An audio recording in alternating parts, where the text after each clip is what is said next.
I never expected a stolen scooter to expose our neighborhood's biggest hypocrite. But when Karen's son rode off with my kid's birthday gift, the footage I captured didn't just prove theft, it cost his dad his job. It started on one of those golden Saturday mornings that smell like fresh-cut grass and sunscreen. My 8-year-old son, Evan, was zooming up and down the cul-de-sac on his bright blue electric scooter, a little birthday miracle he'd saved months of allowance to help buy. By mid-morning, the neighborhood kids had drifted away, and Evan parked the scooter by our front porch to grab a slice of watermelon. When we stepped out again, less than 10 minutes later, it was gone. For a second, we just stood there staring at the empty porch. If you already feel the tension climbing, make sure you're subscribed, because what happens next turns one missing scooter into a full-blown HOA meltdown.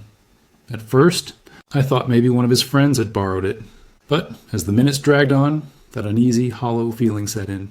I spotted a trail of tire marks leading toward the corner house, the one belonging to Karen and her family. Karen, the self-appointed sheriff of our HOA Facebook group, had a reputation. She once reported someone for leaving their trash bins out 8 minutes too long. Her son Tyler was 12, bored, and always hovering around trouble like a moth near a bug zapper. When I knocked on Karen's door, she answered with that practiced smile of someone permanently convinced of their innocence. "Hi, Karen," I began calmly. "Well, Evan's scooter disappeared a few minutes ago. Have you seen Tyler around?" She barely blinked. "My Tyler? He's inside doing homework." Behind her, I heard the faint whine of an electric motor, the unmistakable zip of our scooter. She stepped slightly to block the view. "Maybe you should keep a better eye on your kids' things," she added, her tone shifting to sugary condescension. I walked back home, jaw tight, heartbeat drumming in my ears. My wife could tell something had fractured in my patience. We'd tried to play nice with Karen before, ignoring her HOA complaints about our non-compliant shade of mailbox paint, but this was theft, plain and simple. Still, we wanted proof. In an HOA like ours, accusations without evidence were ammunition for gossip, and Karen wielded gossip better than any lawyer wields words. That night, I ordered a pair of discreet motion-detecting cameras and a $29 GPS AirTag disguised as a reflector sticker. It wasn't about the scooter anymore. It was about principle and teaching my son that grown-ups actually do stand up for what's right. 2 days later, the HOA board posted a passive-aggressive reminder about outdoor toy security. Karen had clearly been talking. No mention of Tyler, of course, just the insinuation that we were the careless ones. I could almost picture Karen smirking behind her keyboard. And then, midweek, I caught the first break. One of my new cameras facing the driveway lit up my phone with a notification. The footage showed Tyler creeping around the side of our porch after dark, flashlight quivering, looking for something else to take. The next afternoon, I saw him riding a scooter that looked suspiciously like ours, only the decals were peeled off and replaced with mismatched stickers of superheroes. I confronted Karen again, this time with the phone in my hand, frozen on the image of Tyler skulking near our porch. Her reaction was theatrical perfection. She gasped, clutched her pearls, literal pearls, and declared, "That could be any child. These cameras aren't legal. You can't film people without their permission." I smiled politely. "Actually, Karen, our driveway's fair game, and I didn't need permission to track our own property." That's when her expression cracked, a tiny fissure of panic. "Track?" she repeated, the color draining from her face. "Yes, Karen, track." Because as she blustered somewhere behind her house, my AirTag was pinging loud and clear. Evan's scooter was hiding in her backyard shed. The next morning, I called the HOA president, Greg, who claimed his hands were tied. It wasn't the HOA's job, he said, to mediate personal disputes. Interesting choice of words, given that Karen was head of the HOA's compliance committee and seemed to have plenty of time to mediate everyone else's lives. So I escalated. First, I made copies of the footage. Then I printed the HOA bylaws that spelled out the requirement for members to abide by local laws and neighborly standards. Theft was very much not neighborly. By the time Greg realized this wasn't going to fizzle out, I was already talking to a deputy from the sheriff's office about trespassing and theft. While we waited for official action, I decided to bait one last piece of evidence. I set the scooter out front, again, identical model, identical blue, minus the tracker. This time, the camera angles covered every inch of sidewalk. Within 40 minutes, the motion alert buzzed again. Guess who appeared? Tyler, hood up, glancing over his shoulder, hand reaching out. But this time, something, or someone, stopped him mid-grab. Karen's husband, Mark, stepped into frame. he scolded Tyler, gesturing toward our house, clearly furious. For a split second, I thought maybe justice had arrived early. Then Mark looked straight at our camera, eyes narrowed, and muttered something before dragging Tyler inside. When I replayed the footage in slow motion, I caught it. Mark tapping on his phone like he was texting someone right after staring into the lens. Probably Karen, whatever they planned next. They'd just gone from HOA nuisance to full-blown criminal sitcom. And I was ready to roll credits, with a sting operation that would make even the HOA handbook blush. The following evening, I set my phone on the counter and waited for the AirTag's next location ping. The little tracker blinked stubbornly on the map for hours, still inside Karen's fenced-in backyard shed. Finally, just after 9 p.m., it moved. My heart jumped. Whoever had the scooter had taken it out for another joyride. I slipped on a hoodie, grabbed my keys, and followed the signal by car at a safe distance. The GPS dots led me down the main road out of our subdivision to the community park, where the flicker of a blue scooter zipped around the basketball courts. Even from 50 feet away, under the streetlights, I could recognize the pattern of scuffs along the base, the kind Evan had gotten the week he learned wheelies. Sitting on that scooter was Tyler. His friend filmed him while he bragged loudly, claiming he'd fixed up some junk scooter he found. My blood boiled, but confronting a kid in public wasn't going to solve this. I needed something undeniable, something even Karen's smug HOA manipulations couldn't wiggle around. I parked a distance away, watched the AirTag update, and quietly gathered a few more clips. Then I sent a quick text to a local legal friend, Jenna, who'd handled small claims cases before. 10 minutes later, she called back. "Stop following the kid," she warned. "You've got proof he took the scooter and that Karen's harboring it. Next, we file a police report and prepare for the HOA side fallout. Make copies of everything." Jenna sounded like she'd handled a dozen pseudo-crime drama HOAs before. She told me to submit the report through the sheriff's non-emergency line and to hold off on confronting them again, at least until we had an official case number. I followed her advice. Within 48 hours, a deputy named Curtis called to confirm they'd be visiting the neighbors. At that point, our entire cul-de-sac was buzzing. HOA text chains lit up with speculation. People started whispering things like, "Did you hear someone's got security footage?" And, "I bet it's about that scooter thing." Karen tried to control the narrative. She posted some long, self-praising spiel in the neighborhood forum about false accusations against respected families. Someone immediately commented, "Then why is there a patrol car parked outside your driveway?" It got 30 likes before she deleted the thread. A few hours later, Deputy Curtis knocked on our door. "Good news," he said. "We recovered the scooter from the neighbor's property. They claimed they were just holding on to it after finding it abandoned." I almost laughed. Found abandoned? In their locked shed, behind a fence, with the AirTag pinging from the inside? Curtis smirked at how ridiculous it sounded. "They're not getting charged. Yet," he added. "But we filed a report for property recovery. Consider this resolved unless they escalate further." That word "unless" hung in the air, because people like Karen never stopped at resolved. 3 days later, Mark, her husband, decided to escalate. I caught it on my Ring camera, him walking up to my front door, dropping a folded HOA letter and storming off. Inside the envelope was a notice of violation accusing us of placing unapproved surveillance devices facing common areas, citing a made-up bylaw number. The signature line at the bottom? Karen's, as head of the compliance committee. My wife burst out laughing. She's filing violations for catching her own son stealing? It would have been funny, if not so absurdly vindictive. So I called Jenna again. She asked to see the video and the notice. After watching the clip, she chuckled dryly. "They're retaliating under HOA authority." "That's abuse of position," she said. "You might not just win this. You could cost them their committee seat. Or worse." She suggested documenting everything and preparing for the next HOA board meeting, which Karen conveniently chaired. Meanwhile, Jenna reached out to a property rights consultant named Ralph, who specialized in HOA mismanagement. He agreed to help review our association's bylaws. Turns out, Karen and Greg had quietly altered several clauses over the past year without proper membership votes, an enormous procedural violation. Bingo, we didn't just have proof of theft anymore, we had proof of corruption.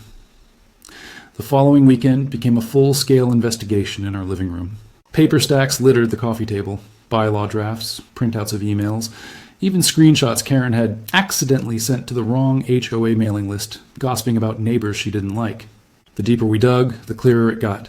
Stealing the scooter was just the tip of an iceberg built from ego, power, and insecurity. Then, our little sting operation took an unexpected turn.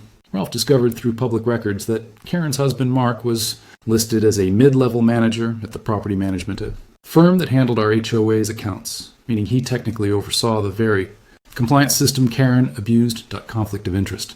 Big time. Suddenly, the HOA violation notice looked a lot like a misuse of his company's authority for personal revenge. The next move was simple. We brought everything, videos, AirTag evidence, complaint notices, amended bylaws, to the property management firm's HR department. Jenna handled the phrasing of the formal complaint like a pro lawyer narrating a true crime expose. Factual, calm, irrefutable. Within a week, we got the email that changed everything. The company has completed its internal review concerning Mr. Buried Redacted. Appropriate actions have been taken to ensure compliance with our code of ethics and to prevent future conflicts of interest. Translation: Mark was fired. When my phone buzzed with that message, I felt a strange, quiet satisfaction. Not gloating, just the gravity of justice working, however belatedly. Evan got his scooter back, the HOA rumors exploded, and Karen's online empire of superiority cracked down the middle. Yet I knew we weren't at the finish line. The next board meeting was in 2 days, and Karen had every reason to put on a show. And oh, what a show it turned out to be. Wednesday evening arrived thick with humidity and anticipation. The HOA board meeting was held in the community clubhouse, a beige bunker of fake smiles, folding chairs, and passive-aggressive tension. It was standing room only. Word had spread that something big was going down, and everyone wanted front row seats to the drama. Karen showed up precisely on time, shoulders squared, lips lacquered in the exact shade of bureaucratic authority. She carried her binder of bylaws like a holy relic. There was an empty chair beside her, Mark's usual seat, but he didn't appear. Rumor had already circulated that he was taking a leave for personal reasons. Translation: damage control. I took my spot near the microphone stand, binder tucked under my arm, printed emails, timelines, copies of video stills, even a flash drive neatly labeled Exhibit the Scooter Incident.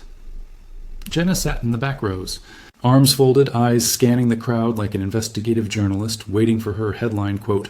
Greg, the HOA president, cleared his throat nervously. All right, neighbors, let's begin. Tonight's agenda includes landscaping budgets, mailbox uniformity, and one resident complaint. Karen smiled faintly. We might as well start with the complaint, since I assume that's why most of you are here. The room buzzed. A few neighbors exchanged knowing glances. Someone whispered, "This'll be good."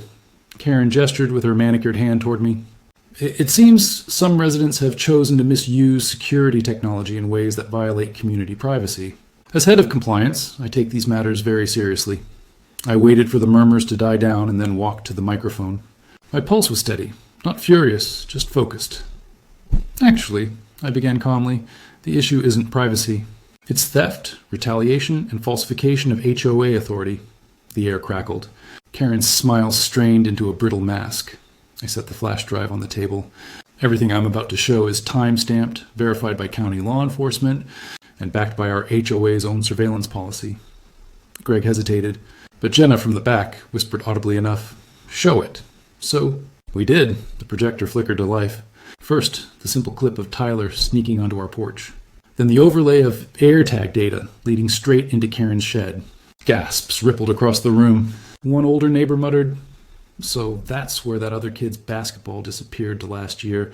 Karen rose halfway from her chair. "This is a violation. You cannot..." Her voice cracked as she realized the next image showed the video of Mark delivering that fake violation notice. The one signed, Karen, compliance chair. Jenna stood now, calm as a cold front. "For the record," she said, "the state conflict of interest statutes clearly apply here. Mrs. Karen's husband, then an employee of the management company, used his position for personal retaliation. And per the company's own HR statement, now entered into the HOA record, he has been terminated for that behavior." The silence after it ended was delicious.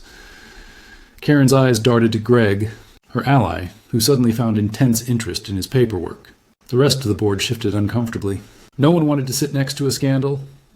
Greg finally cleared his throat again. Given the developments, I think we need to hold a vote to remove Mrs. Karen from her compliance role pending review." The room erupted in a half-murmured, half-cheered consensus. Hands shot up. Out of 50-plus people, only one stayed lowered. Karen's trembling, manicured hand. Her face flushed scarlet as she stuttered. You all don't understand. This is a conspiracy. She actually said conspiracy. Somewhere in the back, Evan's friend's dad whispered. Guess the HOA deep state's been busy.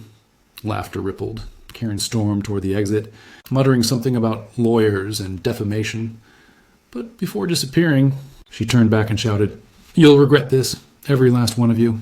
Her voice cracked under the fluorescent lights. The door slammed behind her like punctuation at the end of a bad play. After a long, stunned quiet, Greg exhaled and turned to me. Thank you for coming forward, he said professionally.